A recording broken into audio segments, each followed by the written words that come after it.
Good evening everyone, I welcome you all to the official YouTube channel of Gyan Gurukul सफलता की नई उड़ान। तो if you all remember, Friday को मैंने एक ओरिएंटेशन क्लास ली थी जहां पे मैंने बताया था कि हम एसएसबी एंड बाकी एग्जाम्स के लिए किस तरह से जो है अपना तैयारी रखेंगे, स्पेशली जनरल अवेयरनेस और जनरल स्टडीज के जो जनरल नॉलेज वाला कॉम्पोनेंट है उसको लेकर। तो उसी के परसुएंस में आज आपका पहला लेक्चर है। मंडे है आज, तो मंडे, वेंसडेज एंड फ्राइडेज हम जो है करंट अफेयर्स कवर करने वाले हैं। ट्यूसडेज, थर्सडेज एंड सैटरडेज जो है हम वहां पे अपना स्टैटिक वाला पोर्शन कवर करने वाले हैं ऑल्टरनेट डेज पे, जहां पे हम एक दिन टॉपिक पढ़ेंगे और अगले दिन हम उसके रेलेवेंट एमसीक्यूज पढ़ेंगे। एंड संडे को मॉर्निंग में 11 से 12 बजे के बीच में हमारी एक लाइव क्लास होगी यूट्यूब पर ही, एंड वहां पर हम जो है डिस्कस करेंगे अपना प्रीवियस वीक में जो हमारे हमने कुछ करंट अफेयर्स पढ़े हैं, जो स्टैटिक पढ़ा है उससे रिलेटेड एमसीक्यूज, एक टेस्ट सॉर्ट ऑफ, एक रिवीजन सॉर्ट ऑफ कंपोनेंट में, जहां पर आप अपने डाउट्स एंड कुछ भी क्वेरीज हैं वो आप पूछ सकते हैं। जैसा कि आपको पता है, जेकेपी कांस्टेबल का जो रिटन टेस्ट का रिजल्ट है वो आ चुका है। हमारे यहाँ से ऑलमोस्ट 35 प्लस स्टूडेंट्स जो है वो क्वालिफाई कर चुके हैं रिटन के लिए। अगर आपने पिछला वीडियो नहीं देखा था ओरिएंटेशन वाला, I would like to reiterate my self कि हमारा जो फिजिकल ग्राउंड वाला जो टेस्ट है उसके फ्री बैचेस जो है स्टार्ट कर दिए हैं हमने। 17 से स्टार्ट हो गए थे। आप अभी भी आ सकते हैं, नीचे दिए गए नंबर पे, एड्रेस पर आप विजिट करके क्वेरी डाल सकते हैं एंड जो है अपना जो फिजिकल टेस्ट है उसकी तैयारी हमारे साथ कर सकते हैं, right? Okay, so let's begin with today's current affairs. सबसे पहला, national disaster response force raising day. National disaster response force अगर आपको पता हो, 2006 में पार्लियामेंट के एक्ट के द्वारा बनाई गई थी। एंड ये बेसिकली आपका स्पेसिफिकली जो आपके नेशनल डिजास्टर्स हैं, जो जैसे भी आपके अर्थक्वेक्स, फ्लड्स, आपका कोई लैंडस्लाइड, तो वहां पर रेस्क्यू ऑपरेशंस एंड वहां पे रिहैबिलिटेशन ऑपरेशंस काम कराने उसके लिए काम की जाती हैं। इनका फाउंडेशन डे, इनका रेजिंग डे जो है वो 19 जनवरी को मनाया जाता है हर साल। एंड इस फोर्स में आपकी जितनी भी आपकी पैरामिलिट्री फोर्सेस है वहां से जो है आपके जवानों को लिया जाता है। तो border security force, CRPF, CISF, आपकी इंडो टिबेटियन बॉर्डर पुलिस, आपका सशस्त्र सीमा बल, जस्ट अ मोमेंट, सशस्त्र सीमा बल, असम राइफल्स, तो यहाँ से इनके जो है मेंबर्स, एनडीआरएफ के मेंबर्स को उठाया जाता है। 16 बटालियंस हैं जिसमें ऑलमोस्ट 13,000 से ज्यादा आदमी जो है all over the country deployed है। एंड अभी तक 7 लाख से ज्यादा स्ट्रैंडेड लोगों को जो है ये रेस्क्यू कर चुके हैं एंड 1.44 लाख लाइव्स जो है ये सेव कर चुके हैं। तो सेक्शन 46 जो है नेशनल डिजास्टर मैनेजमेंट एक्ट 2005 का, उस एक्ट में जो है सेक्शन 46 में जो है एनडीआरएफ बताया, इट इज डिफाइंड, बेसिकली इसका जो काम है it is defined under that. And ये एक फंड है, इसका एक फंड रहता है नेशनल डिजास्टर रिस्पांस फंड, जो सेक्शन 46 के अंडर आता है। ये बताता है सेंट्रल गवर्नमेंट जो है किस तरह से उस फंड को मैनेज करती है आपकी इमरजेंसी रिस्पांस के लिए, रिलीफ के लिए और रिहैबिलिटेशन के लिए एक्सपेंसेस को मीट करने, जो खर्चा आ रहा है उसको कैसे उसने हैंडल करना है। एनडीआरएफ जो है आपकी स्टेट डिजास्टर रिस्पांस फंड्स की जो फंड्स हैं उसको सप्लीमेंट करता है इन केस कि आपका डिजास्टर बहुत सिवियर है एंड किसी वजह से आपके पास एडिक्वेट फंड्स नहीं है स्टेट के पास, तो वो एनडीआरएफ के थ्रू सप्लीमेंट किए जाते हैं। इसको पब्लिक अकाउंट में रखा गया है गवर्नमेंट ऑफ इंडिया के रिजर्व फंड्स में, जिसके ऊपर इंटरेस्ट नहीं रहता है, but you can use it as and when it is required, right? तो इस एज एंड व्हेन रिक्वायरमेंट का ये एक एडवांटेज है कि पार्लियामेंट से बार बार जो है आपको परमिशन लेने की जरूरत नहीं है कि भाई हमें इतना पैसा चाहिए कि हम निकाल लें। हाँ, at the end of the year audit होता है, आपकी एक पब्लिक अकाउंट्स कमेटी बैठती है, एक परमानेंट कमेटी है जो रेगुलरली इस चीज को ऑडिट करती है कि क्या वो फंड उसी पर्पस के लिए यूटिलाइज किया गया या नहीं। तो नेशनल डिजास्टर रिस्पांस फोर्स का रेजिंग डे जो था वो कल ही मनाया गया है, सो that is why it was in the news. World economic forum 2025 जो है वो डेवोस में होने वाला है। एंड हमारे जो मिनिस्टर हैं, जो इंफॉर्मेशन एंड ब्रॉडकास्टिंग के मिनिस्टर हैं अश्विनी वैष्णव, वो अलोंग विद सीआर पाटिल जो कि जल शक्ति के मिनिस्टर हैं, आपके के राम मोहन नायडू जो सिविल एविएशन के मिनिस्टर हैं, आपके चिराग पासवान जो फूड प्रोसेसिंग इंडस्ट्रीज के मिनिस्टर हैं, एंड साथ ही साथ आपके जयंत चौधरी जो मिनिस्टर ऑफ स्टेट है स्किल डेवलपमेंट एंड एंटरप्रेन्योरशिप के साथ, दैट इज अ डेलीगेशन जो इस वर्ल्ड इकोनॉमिक फोरम में पार्टिसिपेट करने वाली है under the leadership of Ashwini Vaishnaw. And Davos कहां पर है? स्विट्जरलैंड में है। ये 5 दिन का एक इवेंट होता है एंड यहाँ पर जो है इंडिया का जो इंक्लूसिव ग्रोथ का और डिजिटल रेवोल्यूशन का मॉडल जो है, जहां से हमने फाइनेंशियल इंक्लूजन एंड इन सब जनधन योजना एंड जैम ट्रिनिटी और इन सब चीजों को हमने प्रमोट किया है, उसको डिस्कस किया जाएगा और हाईलाइट किया जाएगा इस 5 दिन के इवेंट में। एंड जो इंडिया की किस तरह से एक डिजिटल जर्नी जो है वो ट्रांसफॉर्मेटिव रही है, उसको डिस्कस किया जाएगा। WEF की बात की जाए तो एक इंटरनेशनल ऑर्गेनाइजेशन है जो पब्लिक सेक्टर और प्राइवेट सेक्टर के बीच में कोऑपरेशन की बात करती है। ये आपके पॉलिटिकल, बिजनेस, कल्चरल और अदर लीडर्स को जो है एक साथ एक प्लेटफॉर्म में लेकर आती है। हेडक्वार्टर्स कहाँ पे है? स्विट्जरलैंड, जिनीवा में। एंड फाउंडेशन एक जर्मन प्रोफेसर थे, क्लॉस श्वाब का लिखा होगा, हाँ ये लिखा है ना, क्लॉस श्वाब, जिनका बैकग्राउंड एक मैकेनिकल इंजीनियरिंग में था। एंड उन्होंने 1971 में WEF की फाउंडेशन करी। एंड ओरिजिनली इसका नाम यूरोपियन मैनेजमेंट फोरम था, but now it has been renamed as world economic forum 2025। My question to you, all of you who are watching this video is कि ये जो नाम चेंज हुआ है यूरोपियन मैनेजमेंट फोरम से वर्ल्ड इकोनॉमिक फोरम में, ये कौन से साल में हुआ है? सो नीचे कमेंट सेक्शन में अपने आंसर जरूर बताइएगा, ठीक है? I will wait for your answers. Okay. Donald Trump to take oath as the 47th president of United States of America. तो इलेक्शन तो जीत ही चुके थे, वो सबको पता है। He will be taking oath and ये जो है it will be taken in presence of जो यूनाइटेड स्टेट्स के चीफ जस्टिस हैं जॉन रॉबर्ट्स, वॉशिंगटन DC में। एंड JD वांस जो है वो वाइस प्रेसिडेंट जो है वो उनको स्वेर इन किया जाएगा। मोदी जी अनफॉर्चुनेटली नहीं जा रहे हैं, कुछ ट्रंप के साथ उनका इंटरनेशनल पॉलिटिक्स में वो चल रहा है। ऑल्दो एक्सटर्नल अफेयर्स मिनिस्टर हमारे जो हैं जयशंकर साहब, वो वहां पर होंगे, इंडिया को रिप्रेजेंट करेंगे सेरेमनी पर। इलॉन मस्क भी होंगे, जेफ बेजोस होंगे, मार्क ज़करबर्ग होंगे, टिम कुक होंगे एंड सैम ऑल्टमैन होंगे। एंड ट्रंप जो है 78 ईयर्स के हैं, ठीक है? तो ये तो पता ही है सबको, सो नॉट वेरी कुछ नया नहीं है। हाँ, भारत रणभूमि दर्शन। भारत रणभूमि दर्शन एक ऐप है जिसको आपकी मिनिस्ट्री ऑफ डिफेंस ने, मिनिस्ट्री ऑफ टूरिज्म ने और इंडियन आर्मी ने जॉइंटली डेवलप किया है। एंड ये जो आपके सिटीजन्स हैं, हमारे जो सिविलियंस हैं, जो आर्मी का हिस्सा नहीं है, उनको एक मौका देती है कि जो आपके की बैटलफील्ड लोकेशन है, जहां पे आपकी बहुत महत्वपूर्ण बैटल्स हुई हैं हिस्ट्री में, वहां पर आप उन बैटलफील्ड्स को देख सके और उसके बारे में जान सके। चाहे वो आपकी जो चाइनीज वॉर थी 1962 में, या 71 या 99 के आपकी पाकिस्तान के साथ जो वॉर थी, इन सब चीजों को वो इन सब वॉर्स के जो है इंपॉर्टेंट बैटलफील्ड उसको दिखाएंगे, दर्शाएंगे, सिविलियंस को उसके बारे में जानकारी देंगे। बेसिकली ये इनिशिएटिव क्यों आया है कि सिविलियंस को जो है इंडियन आर्म्ड फोर्सेस की जो हिस्ट्री है, जो बहुत बहादुरी से भरी हुई है, उसके साथ उसको जोड़ा जाए, सिविलियंस को भी लिंक किया जाए, उनको जो है उनमें अवेयरनेस क्रिएट की जाए कि किस तरह से आर्मी जो है किस तरह के सैक्रिफाइसेस करती है। एंड आर्मी डे की सेलिब्रेशंस हो रही हैं पुणे में, महाराष्ट्र में, तो उसके साथ ये कोइंसाइड करता है। मेजर टूरिस्ट लोकेशंस जो हैं लद्दाख में रेजांगला है, किबीटू है, बमला है अरुणाचल प्रदेश में, जहां पे 1962 की वॉर चाइना के साथ जो हमारी वॉर हुई थी, वो मेजर बैटलफील्ड्स हैं। 1971 में डिटेल्ड अभी लोकेशंस के बारे में कुछ इन्फॉर्मेशन है नहीं है, बट हाँ they have included 71 Pakistan war. 99 में कारगिल वॉर जो है, कारगिल, बाटाली को द्रास जो है उसके बारे में बताया है। सियाचिन बेस कैंप को डिस्कस किया जो वर्ल्ड का हाईएस्ट बैटलफील्ड है। गालवान वैली जो 2020 क्लैश का जो मेजर पॉइंट था लद्दाख में, जहां पर चाइना के साथ अगेन हमारा एक क्लैश हुआ था, अगेन वो भी इस ऐप में जो है भारत रणभूमि दर्शन में इसके बारे में दिया गया है। डोकलाम, जहां पे इंडिया और चाइना के 2017 में जो है 73 डे का एक स्टैंड ऑफ रहा था, ये आपका सिक्किम वाली साइड पड़ता है, भूटान सिक्किम के बीच में, तो वो भी जो है इस भारत रणभूमि दर्शन पे उन्होंने बताया गया है। So this is about Bharat Ranbhoomi Darshan. Moving on to the next news. Swachh Survekshan tool kit launch. तो जो हमारे मनोहर लाल खट्टर जी हैं, जो यूनियन मिनिस्टर हैं हाउसिंग और अर्बन अफेयर्स के, उन्होंने एक नया टूल किट लॉन्च किया है। 9th एडिशन जो स्वच्छ सर्वेक्षण का होने वाला है, अर्बन क्लीनलीनेस सर्वे जो कंडक्ट कराया जाता है इंडिया में, and it is the largest urban cleanliness survey जो ग्लोबली कंडक्ट कराया जाता है। तो यहाँ पे एक बहुत ही सिंप्लीफाइड और सिस्टमैटिक अप्रोच को ये लेकर आए हैं। यहाँ पे अर्बन सैनिटेशन जो है उसको प्रमोट किया जा रहा है सिटीजन्स को इन्वॉल्व करके और थर्ड पार्टी वैलिडेशन के साथ।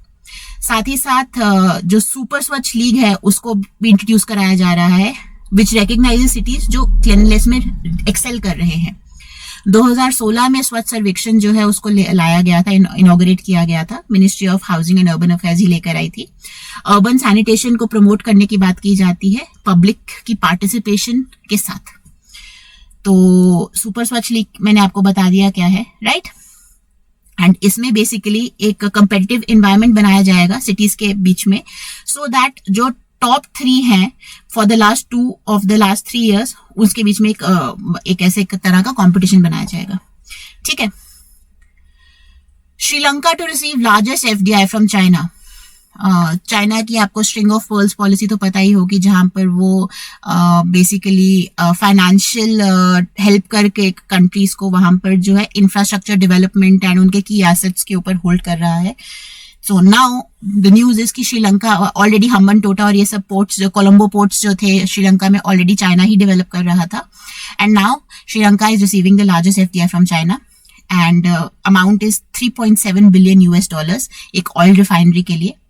और ये इन्वेस्टमेंट जो प्रेसिडेंट है अनुरा कुमार दिसनायके की विजिट जो हुई है चाइना के बाद, उसके बाद आया है।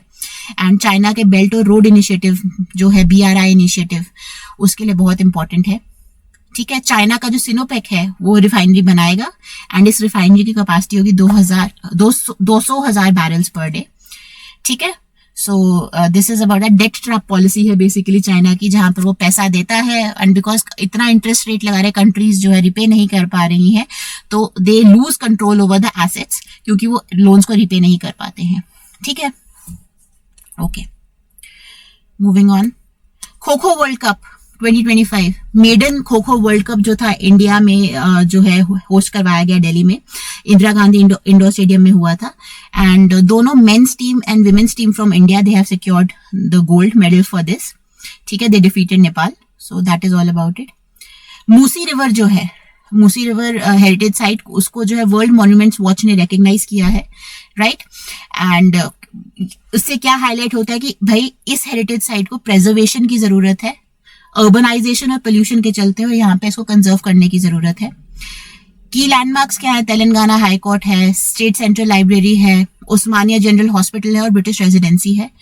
एंड मूसी का अगर आपको पता हो तो कृष्णा की एक ट्रिब्यूटरी है, ये तेलंगाना से निकलती है, अनंतगिरी हिल्स जो है वहां से फ्लो करती है एंड इट फॉर्म्स की रिजर्वॉयर्स।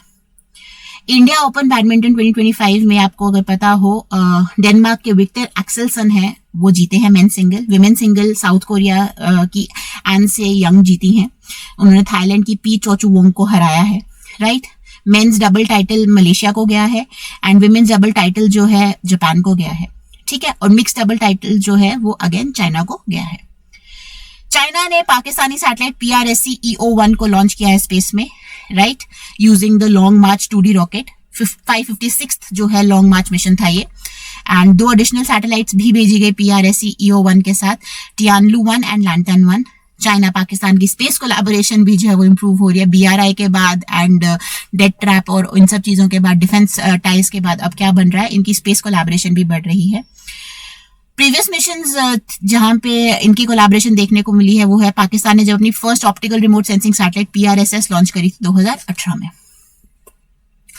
ओडिशा एंड सिंगापुर ने एक MOU मेमोरेंडम ऑफ अंडरस्टैंडिंग जो है इंक करा है, सो दैट भुवनेश्वर ओडिशा में एक फिनटेक हब बनाया जा सके, राइट। एक ग्लोबल कॉम्पिटेंसी सेंटर जहां पे फिनटेक इनोवेशन और इंक्लूसिव इंश्योरटेक सॉल्यूशंस प्रोवाइड की जा सके। सिंगापुर के प्रेसिडेंट थर्मन आए थे इंडिया में एंड वहां पे इंश्योरेंस फॉर ऑल बाय 2047 का जो पॉलिसी है हमारी, उसके साथ ये अलाइन कर रहा है। तो ओडिशा का भी एम है कि वो स्टार्टअप्स को एनहांस करे, इनोवेशन और फाइनेंशियल एक्सेसिबिलिटी को प्रमोट करे। डॉक्टर कृष्णा एल्ला अवॉर्डेड इंसा फेलोशिप 2025। भारत बायोटेक के जो फाउंडर हैं डॉक्टर कृष्णा एल्ला, उनको INSA की फेलोशिप मिली है 2025 के लिए टू ऑनर हिज कॉन्ट्रीब्यूशंस, जो उन्होंने वैक्सीन डेवलपमेंट में अपनी कॉन्ट्रीब्यूशन दिया उसको ऑनर करते हुए, स्पेशली कोवैक्सीन की डेवलपमेंट के लिए। और ये फेलोशिप जनवरी 1, 2025 को जो है स्टार्ट की गई, joining luminaries like ISRO's doctor S Somnath ji को भी ये फेलोशिप जो है दी गई है, इंसा फेलोशिप। भारत बायोटेक की अचीवमेंट क्या है? 18 वैक्सीन, 9 बिलियन डोजेज जिसकी जो है ये डिलीवर कर चुके हैं ग्लोबली। और जो इंट्रा नेजल वैक्सीन है इनको वो भी इन्होंने डेवलप करी है। ओके, कल्चरल सेंटर जो है जाफना में, उसको तिरुवल्लुवर कल्चरल सेंटर का नाम दिया गया। जाफना अगर आपको पता हो श्रीलंका के नॉर्दर्न प्रोविंसेस में लाई करता है। LTTE का एक बहुत मेजर हब था जहां पे जो सिविल वॉर चल रही थी श्रीलंका में, तो उनका मेजर सेंटर था। एंड वहां पर जो है तिरुवल्लुवर कल्चरल सेंटर उसका नाम दिया गया, कल्चरल सेंटर को। और प्राइम मिनिस्टर नरेंद्र मोदी ने अपना सपोर्ट जो है इसको शो करा है, राइट। ये सेंटर इंडियन असिस्टेंट के साथ बनाया गया था and it highlights the strong cultural, linguistic, historical and civilisational ties जो इंडिया और श्रीलंका के बीच में रहे हैं। कुछ करंट अफेयर्स देख लेते हैं। Okay, name the rocket which was launched by Blue Origin on its maiden test flight. कौन सा रॉकेट था जो ब्लू ओरिजिन ने अपनी मेडन टेस्ट फ्लाइट पे लॉन्च किया? Falcon 9, New Shepard, New Glenn या सैटर्न 5? ये था New Glenn. Name of ISRO's module used for this space agriculture experiment. ISRO का कौन सा मॉड्यूल जो है स्पेस एग्रीकल्चर एक्सपेरिमेंट के लिए यूज किया गया? Space agri lab, orbital farming station, compact research module for orbital planning plant studies या फिर agriculture research in space module. ये था crops. Name of the app launch to connect civilians with India's military history. ये हम पढ़ चुके हैं, ये है Bharat Ranbhoomi Darshan. On what date did the Lokpal of India celebrate its inaugural foundation day? India का जो लोकपाल है, जो ओम्बड्समैन है, जो एंटी करप्शन बॉडी है, उनका इनॉग्रल फाउंडेशन डे कब होता है? जनवरी 14 को, जनवरी 15 को, जनवरी 16 को या जनवरी 17 को? आप 1 मिनट ये अटेम्प्ट करिए, मेरे को एक इंपॉर्टेंट कॉल आ रही है। I'll just get back to you.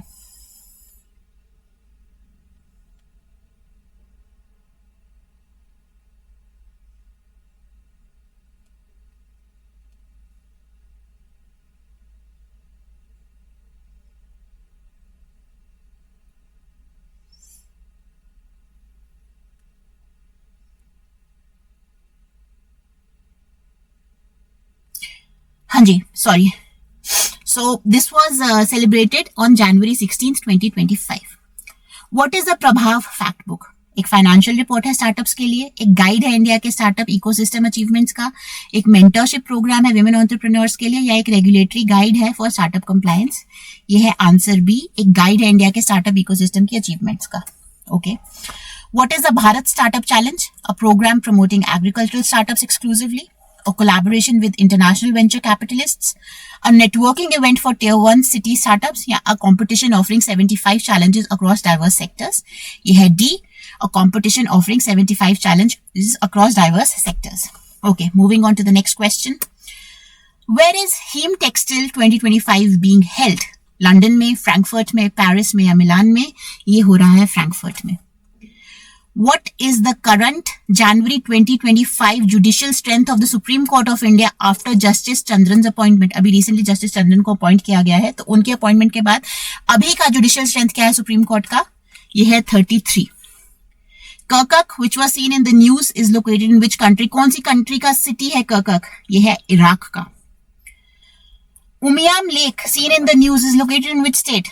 कौन सी स्टेट में है उमियाम लेक? कौन बताएगा? वेस्ट बंगाल में है, ये आपका अरुणाचल प्रदेश में है, सिक्किम में है या फिर मेघालय में है? ये है मेघालय में। Umiam lake is located in Meghalaya.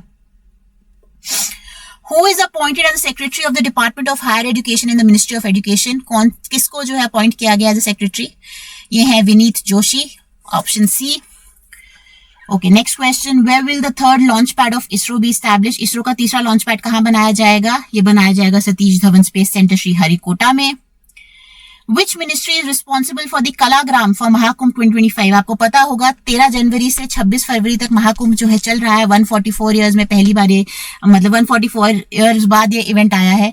तो जो कलाग्राम है वो कौन सी मिनिस्ट्री के अंडर आता है? वो आता है ministry of culture, government of India के under. Who has been appointed as the ombudsman and ethics officer of the BCCI? BCCI का ombudsman कौन बना है? जस्टिस अरुण मिश्रा बने हैं।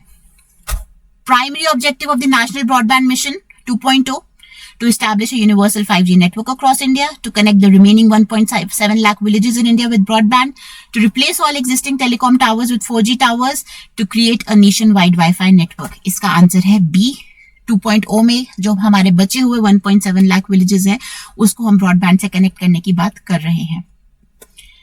Name of the new pangolin species discovered by the Zoological Survey of India. ZSI ने जो नई pangolin species discover किया उसका क्या नाम है? उसका नाम है Manis indo burmanica. Tungabhadra river is a tributary of which river? Tungabhadra किसकी ट्रिब्यूटरी है? ये तो पता होगा, तो ज्योग्राफी में पढ़ा होगा। Tungabhadra is a tributary of which river? It is a tributary of Krishna river. Musi के बारे में पढ़ा ना, Tungabhadra is also tributary of Krishna river. Siachen Glacier is located in which mountain range? Karakoram, Zanskar, Pir Panjal, none of the above. It is located in Karakoram range. Where was the Bharat Mobility Global Expo 2025 inaugurated? Bharat mobility global expo जो 2025 का कहाँ पे inaugurate किया गया था? New Delhi में, हैदराबाद में, चेन्नई में या बेंगलुरु में? ये था न्यू दिल्ली में। एंड आज का last question, which among the following is an anti inflationary measure? Inflation को रोकने के लिए कौन सा मेजर इस्तेमाल किया जाता है? स्टैगफ्लेशन का, हाइपर इन्फ्लेशन का, डिसइन्फ्लेशन का या डिफ्लेशन का? तो यहां पर डिसइन्फ्लेशन को यूज किया जाता है as an anti inflationary measure. मेरा आपसे दूसरा सवाल आज का है कि डिसइन्फ्लेशन और डिफ्लेशन के बीच का क्या डिफरेंस है? What is the difference between disinflation and deflation, right? So that is all for today. Coming Thursday को जो है हमारी एक फ्री वर्कशॉप जो है कंडक्ट करवाई जा रही है JKPSC 10+2 लेक्चरर के लिए, specifically for the subject of English. Expert faculty है, किस तरह से पढ़ना है, क्या पढ़ना है एंड किस तरह से इस पेपर की अप्रोच रखनी चाहिए। तो आप जो है नीचे दिए गए एड्रेस पर विजिट कर सकते हैं या फिर हमारे ऑफिशियल नंबर पर कॉल कर सकते हैं, व्हाट्सएप कर सकते हैं इसके बारे में और जानकारी पाने के लिए। इंग्लिश के अलावा अगर आप किसी और सब्जेक्ट में भी इंटरेस्टेड है, आप उसके लिए भी क्वेरी डाल सकते हैं। So depending upon the queries that we get, हम फ्री वर्कशॉप्स भी कंडक्ट करवाएंगे और बैचेस भी लॉन्च करेंगे। So that is all for today.